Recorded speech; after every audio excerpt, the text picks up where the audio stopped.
One afternoon, my best friend screamed in my living room. She was shaking, pointing at my wedding photo on the wall. Her voice cracked as she said, "Sandra, this man is dead. He died with his wife and children 7 years ago." I stood still. My ears started ringing. I looked at the photo again. That was my husband. The man I slept beside every night. The man who fathered my 2 children. The man I had been married to for 7 years. But that day, everything I believed, everything I loved, began to fall apart right before my eyes. My name is Sandra. This is how my whole world turned apart. I met Michael at a private hospital in Lagos. I had taken a neighbor's child there after he fell from a building site. The child was bleeding badly. There was no money for treatment. The nurses were shouting. The boy was crying. I was panicking. Then, a calm voice said behind me, "I'll pay for everything." I turned around. He stood there, tall, handsome, wearing a dark blue senator wear, clean beard, gold wristwatch, and eyes that looked empty but kind. He didn't know the child. He didn't ask questions. He just paid in full and left. That same evening, I saw him again at a roadside. He was driving a black Range Rover. He had a faint smile and stopped to pick me. That was how we started talking. Michael moved fast. He called me every morning, brought me food at work, sent flowers without reason. But something was different. He didn't like taking photos. He never answered private calls in front of me. And he never let me visit his office. I once asked, "Can I meet your family?" He went quiet. Then softly said, "They are gone, Sandra. A car crash. Years ago. I was the only one who survived." I saw pain in his eyes, so I didn't push. He said, "You're all I have left." That night, I held him as he cried in his sleep. But I didn't know then that I was holding something that didn't belong in this world. 1 month later, we got married in a quiet court wedding. No guests from his side. No photos posted online. He said he hated the internet and noise. But he gave me the world. We moved into a massive house in Lekki. It was always cold. Even when NEPA was off, the house felt cold. He said he built it to escape his past. We had 2 children, a boy and a girl. They looked exactly like him. He loved them. Told them bedtime stories about stars and heaven. Sometimes, he stared at them for hours, with a faint smile on his face but with tears in his eyes. But I noticed strange things happens most times. At night, I'd hear the front door open and close. But Michael would be asleep beside me. The lights in the children's room would turn off and on by themselves. And sometimes, I'd wake up and find Michael standing in the hallway, in the dark. Just standing. Not moving. One night I asked him, "Why are you standing there?" He replied, "I just want to remember." Remember what? Another night, I found old baby clothes in a locked drawer. Names I didn't recognize were stitched on them: Angela, Bobby, Rejoice. I asked him, "Who are these names?" He said, "They are nothing. Let them go." I was scared to ask again. Then one sunny afternoon, my best friend Ife came from Enugu to visit, for the first time since after my wedding. We hadn't seen each other in years. She hugged me, played with the kids, then sat in the living room. That was when she saw the wedding photo. Her body froze. She stood up slowly and walked toward the wall.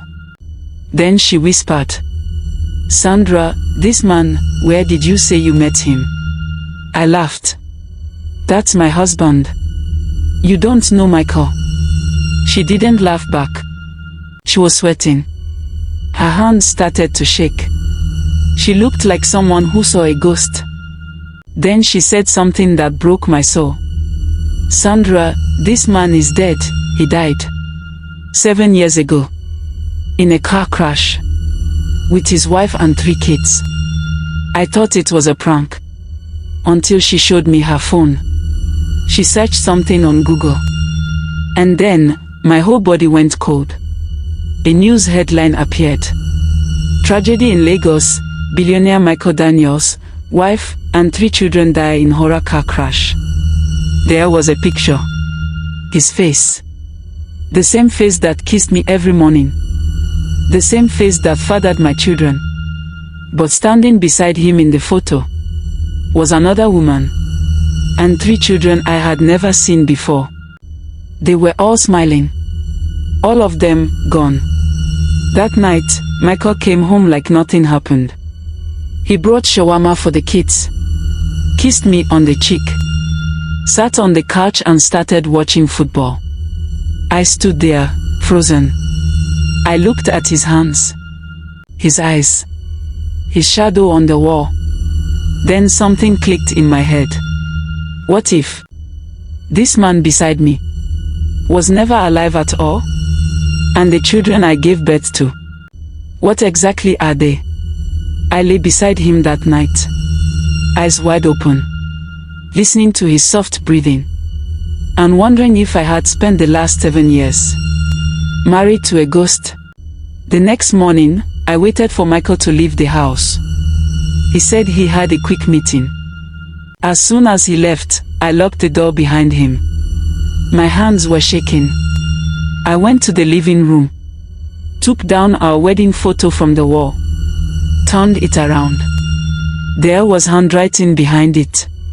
Michael Anthony Daniels. Forever starts again. I froze. I opened Google, typed in his name, and what I saw broke me. The same article Ife showed me was real. It wasn't just real, it had more. Photos of the crash site, Michael's burnt car, a funeral poster, his face, his wife's face, 3 children beside them. The dates. The crash happened exactly 7 years ago. To the exact month I met him in the hospital. That was not a coincidence. It was the same hospital him and his family dead bodies were brought to. That was when he entered my life.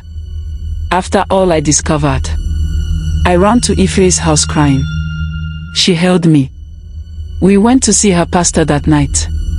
An old man. He listened as I told him everything, from how we met to the strange things in the house.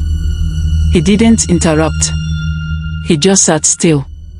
Then he said, "This man you married is not among the living. He is a spirit. A wandering soul who refused to cross over." I couldn't breathe. I whispered, "But my children, my babies." He looked down, then said something I will never forget. "Sometimes, the dead can create illusions. They can shape things, even people. Not all spirits come to harm, Sandra. But they are not meant to stay." I brought my children to him the next morning. The pastor prayed over them. As he touched their heads, they both screamed at the same time. Their eyes rolled back. Then, they started speaking in voices that were not theirs. The boy said, "We didn't want to leave him. He gave us names. He gave us life again." The girl said, "Don't take us away. We love our new mother." I collapsed to the floor. I couldn't understand. I gave birth to them. I fed them, held them, heard their first cries. So how were they not real? That night, I waited for Michael. I sat in the living room, lights off, Bible in my hands, candle burning. When he walked in, he stopped. He saw the candle, the Bible. He didn't smile. He just looked sad. I said, "Tell me the truth. He sat down slowly, put his hands together. Then he said, I died 7 years ago. They buried me, but my soul refused to rest. I lost everything in that car, my wife, my kids. But I woke up in darkness, and I couldn't move on. Until I saw you. And you were kind. You didn't run. So I stayed. I asked. And the children? He said, I built them. Out of memory. Out of love. Out of pain. I was crying. But not just from fear. From heartbreak. He stood up. Walked towards me. And for the first time, I saw it. His eyes were not human anymore. They were hollow. Like a tunnel with no end. The candle flickered. The air turned cold. And I said, you can't stay here anymore. I began to pray. Loudly. Shaking. Michael dropped to his knees. He shouted in pain. The ground trembled. He whispered, thank you for letting me feel human one more time. And then, he vanished. Like smoke. The house was quiet. For the first time, too quiet. I went to the children's room. They were asleep. But that night, I had a dream. They came to me, holding hands. Smiling. The boy said, thank you, Mama. The girl said, we'll always love you. Then they faded into the morning light. When I woke up, their beds were empty. No clothes. No toys. No trace they were ever here. People say I lost my mind. Some say I imagine everything. But I remember their laughter. I remember his touch. I remember the cold air in the house. And the voice of a man who loved too deeply, even in death. Now, I live alone. No children. No husband. No answers. But every now and then, when I walk past the hallway, I still hear little footsteps. And the faint sound of Michael whispering, Sandra, thank you for giving me a second chance.